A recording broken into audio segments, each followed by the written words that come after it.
साध्वी मन्यानंद सरस्वती जी। हाँ, दंडवत माता। पूजनीय गुरुदेव, आपके चरणों में कोटि कोटि प्रणाम। गुरुदेव भगवान, शारीरिक अस्वस्थता के कारण नाम जप व 84 जी पाठ के अलावा और कोई साधन नहीं कर पाती, इतना ही भगवत साक्षात्कार के लिए पर्याप्त है? हाँ, इतने से हो जाएगा, आप चिंता न करो। 84 हरिवंश कृत पढ़े सुने निशिभोर, छुटी 84 भ्रमंते निरखै जुगल किशोर। निरखै जुगल किशोर भोर अरु रैन न जाने, पिए रूप रस मत्त भयो कछु मनहि नाने। प्रेम लक्षणा भक्ति होए ही आनंदकारी, अरु वृंदावन वास सखी सुख के अधिकारी। कुंज महल की टहल सुख दंपति संपत्ति पाई है, जैसी रूप लाल हित प्रीति सो जो 84 गाई है। तो 84 जी गाय मतलब 84 लाख योनियों में अब हमें नहीं जाना है। और नाम वाणी जहां श्याम श्यामा तहां, नाम वाणी सुनत श्याम श्यामा सुबस, नाम वाणी निकट श्याम श्यामा प्रगट। हमको 2 चीज मिल गई, नाम वाणी, अब इसमें परम कल्याण परम मंगल निश्चित है, तुम्हें चिंता नहीं करनी। बस या तो नाम चल रहा है या पद चल रहा है। बाबा, वो 84 पढ़ने में भी पढ़ते पढ़ते कभी ऐसा होता है ना, अपना शरीर असुस्त रहता है तो कभी बीच में छोड़ जाती हूँ, बीच में पूरा धारावाहिक नहीं पढ़ पाती हूँ। तो फिर दोबारा जहां समय मिले तो उसके आगे से शुरू कर दो। हाँ, रोज जैसे पूरा के पूरा ऐसा नहीं हो पाता है। थोड़ा 11 प्रकरण और 12 प्रकरण जो रोज पढ़ती हूँ, और पहले से थोड़ा सा पढ़ती हूँ 32 श्लोक से, और थोड़ा सा फिर बीच पे कभी रुक जाता है, कभी बहुत तेज बीमारी रह जाती है तो आंख लग जाता है ऐसा। तो इसमें कुछ तो मतलब पाठ करते करते अगर आंख लग जाए तो? नहीं, हम कह रहे फिर जब आंख खुले तब फिर पाठ शुरू कर दो। अपने बाबा जी हैं, एक बार 24 घंटे में एक बार तो पूरी कर जाओ 84 जी। पूरा 84 पद हैं, 45 मिनट में हो जाएगी। तो फिर 24 घंटे में अगर हम 45 मिनट 84 लाख योनियों से बचने के लिए 84 जी में देते हैं तो कौन सा घाटा की बात है। अपने बाबा जी हैं, कोई और काम तो है नहीं। हाँ, तो शरीर में इतना क्या, शरीर के कष्ट तो बने ही रहते हैं। बैठने में खड़े होने में बहुत मुश्किल होता है। तो कोई मुश्किल नहीं, कुर्सी में बैठे तो कुर्सी में बैठे पढ़ रहे हैं। अभ्यास दृढ़ नहीं किया इसलिए नींद आ रही है, तो नींद कैसे आ जाएगी। हाँ, अभ्यास दृढ़ करने से। अभ्यास है स्वामी जी, पहले से ही 3 बजे 2 बजे 2:30 बजे से पहले उठ जाती हूँ पहले भी, लेकिन बैठती हूँ तो 6 बजे तक ही, 6 बजे तक बैठती हूँ, अपना कीर्तन करती हूँ, जप करती हूँ, फिर भगवान का ध्यान करके। तो 2:30 बजे से लेकर के 6 बजे तक जो नाम जप करते हो उसमें नींद नहीं आती ना? हाँ, ये ठीक, बढ़िया बात है। और जब पाठ शुरू करते हैं तो तब हो जाता है। तो फिर ऐसा हो जाता है जैसे वृद्ध शरीर है, अब आप 2-2:30 बजे से जगी हो तो इंद्रियां थक जाती, थोड़ी देर के लिए नींद में पहुंच जाना कोई बुरी बात नहीं इसमें, पर फिर जब जगो तब फिर उसको पाठ कर लो। और शरीर का ज्यादा ध्यान ना दो।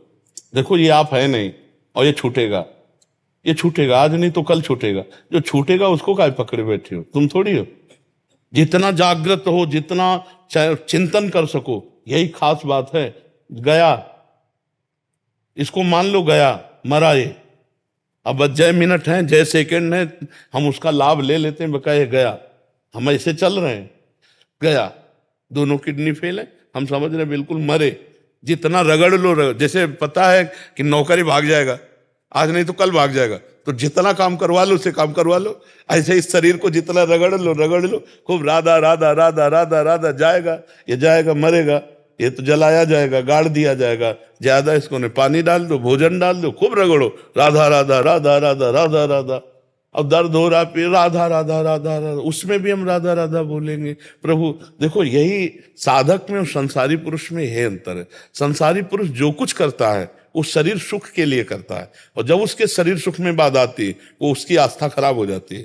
और भक्त जो कुछ करता है वो भगवान के लिए करता है। भारी से भारी दुख में भी उसकी आस्था पे कभी फर्क नहीं आएगी। भक्ति की एक दृढ़ निष्ठा होती है, उसकी शरीर निष्ठावान नहीं होता, वो भक्ति निष्ठावान होता है।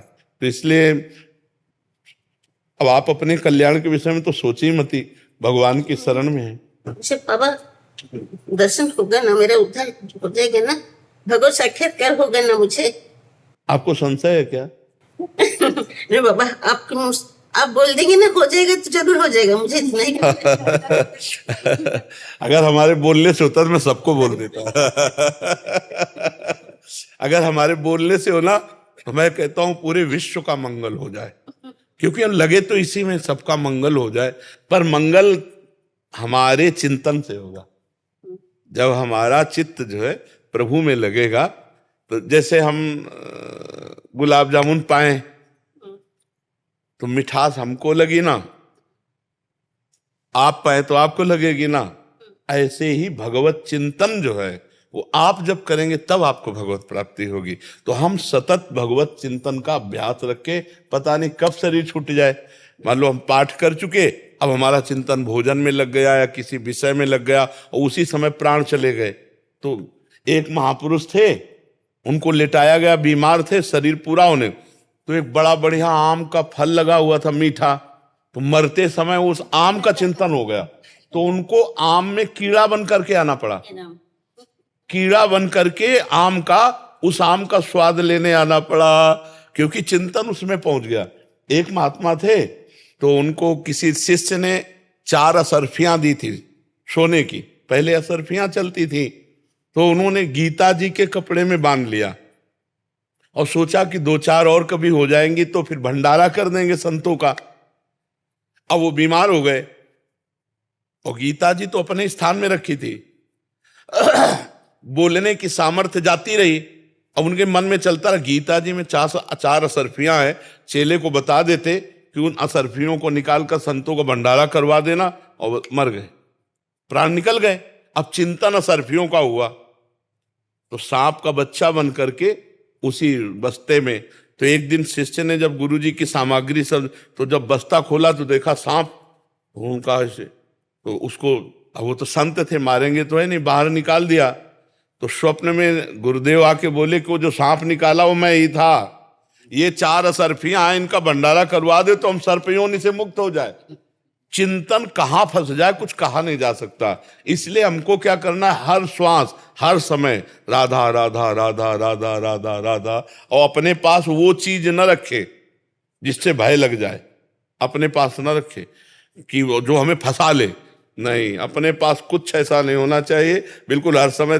जैसे एक प्रश्न किया था कि महाराज जी आप कहते हो हम अटैची तैयार बिल्कुल रखते हैं, तो वो अटैची तैयारी क्या है, यही तैयारी है, कोई अपना नहीं है, कुछ अपना नहीं है, राधा राधा राधा राधा, ना शरीर से प्यार है ना किसी शरीर से प्यार, राग द्वेष है, जब चाहो तब बुला लो, जब तक जिंदा है तब तक खूब दहाड़ रहे हैं, और जब शरीर छूटा तो आपके पास चले गए। क्योंकि किसी से अभी तक, आगे हो जाए भगवान जाले, किसी से गुरु कृपा से अभी तक मित्रता नहीं है और किसी से शत्रुता नहीं, कोई हमारा ऐसा नहीं कि भाई हम बहुत परिचित हैं, बहुत व्यवहारी, कभी नहीं। तो कल्याण तो होगा ही, क्योंकि प्रियालाल की शरण में हो। आप बोलते थे ना, जो भगवान कृष्ण भगवान जो राधा नाम लेते हैं उनका खाता फाड़ देते और दोबारा लिखते भी। अब आप मान लीजिए, ठीक है, और खूब प्रसन्न रहिए और नाम जप करते रहे, ठीक है।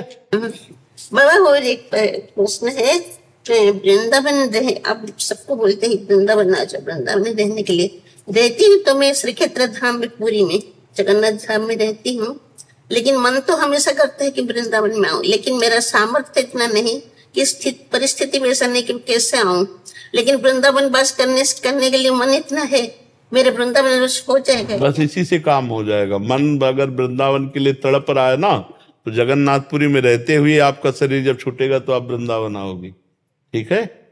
अंदर से आप वृंदावन की हो, अंदर से देखो। महाप्रभु चैतन्य देव भी जगन्नाथपुरी नीलाचलपुरी में रहते थे, लेकिन सारा प्रेम तो वृंदावन का ही था। श्री कृष्ण प्रेम अनुराग, श्री प्रिया प्रीतम का अनुराग तो स्वयं बांटने के लिए प्रकट हुए थे, तो लेकिन रहे तो नीलाचल में ना, तो इस आप भी तो नीलाचल में ही रह रहे हो, तो आप चिंता मत करो, सब यही हैं बड़े बड़े महापुरुष वृंदावन में। तो आप वृंदावन की प्रीति धारण करोगे तो वृंदावन आपको बुला लेगा, ठीक है। नीलाचल भी हमारे प्रभु का ही तो धाम है, हमारे श्री कृष्ण ही तो जगन्नाथ जी हैं, वही तो ब्रजलीला सुनकर इतने प्रेम विकल रूप हो गए। इसीलिए जगन्नाथ जी का जो रूप है ना, वो प्रेम विकल रूप है, प्रेम विह्वल रूप है। जब ब्रजलीला सुनी तो गोपियों की और लालजू जो है विकल हो गए प्रेम में। तो तीनों जो विग्रह हैं, सुभद्रा जी और श्री बलराम जी और श्री लालजू, ये तीनों प्रभु प्रेम विकल हो गए ब्रजलीला सुनकर। तो वो जो आप रूप देखते हो प्रेम विगलित रूप है जगन्नाथ जी का। भगवान श्री कृष्ण ही तो जगन्नाथ जी है, और बलराम जी विराजमान है, और सुभद्रा जी विराजमान है। तो आप निश्चिंत रहो, भगवान की ही शरण में हो और भगवान की ही प्राप्ति होनी है। अब हम लोगों को भगवान की शरण में होकर भगवत प्राप्ति न हुई तो फिर किसको प्राप्ति होगी? कुछ नहीं चाहिए मुझे, सिर्फ भगवान का दर्शन चाहिए, भगवान ही चाहिए, पर कुछ नहीं। इतना तो कृपा आप कर दीजिए। बहुत कृपा है आपके ऊपर, इतनी बात अंदर है ना, ये बहुत बात है। कुछ नहीं चाहती हूँ उस संसार से, कुछ भी नहीं, लेकिन परिस्थिति जो है सन्यासी होते हुए भी रहती है। वो लड़का मेरे साथ रहता है, बचपन से इसको पाला है, वो पढ़ता है अभी स्वामी जी। वो बहुत आपका भी सौभाग्य रहेगा कि माता जी की सेवा, हाँ, जब तक शरीर स्वस्थ। स्वामी जी थोड़ा देर और पढ़ाई है तो बोलता है कि मैं सोचती हूँ कि मैं चले जाऊं, मैं कहीं भी रहूं वृंदावन में, कहाँ रास्ते में भी रहूं, मैं चले जाऊंगी भगवान के पास। वो बोलता है माता जी मेरा थोड़े कुछ दिन पढ़ाई है, मैं छोड़ के मत जाना। लेकिन इसलिए रहती हूँ, लेकिन मन नहीं है, मन नहीं रोता है, मन में इससे ज्यादा प्यार मत करना। नहीं ठीक है, मेरा बच्चा है ना मेरा बच्चा है ना, तो कभी कभी ऐसा होता है ना, हिरल के बच्चे से प्यार हो गया भरत जी को तो अगला जन्म इसलिए ये मेरा लड़का नहीं पाला हुआ है। तो भरत जी का वो हिरन बच्चा थोड़ी था पाला हुआ ये तो था।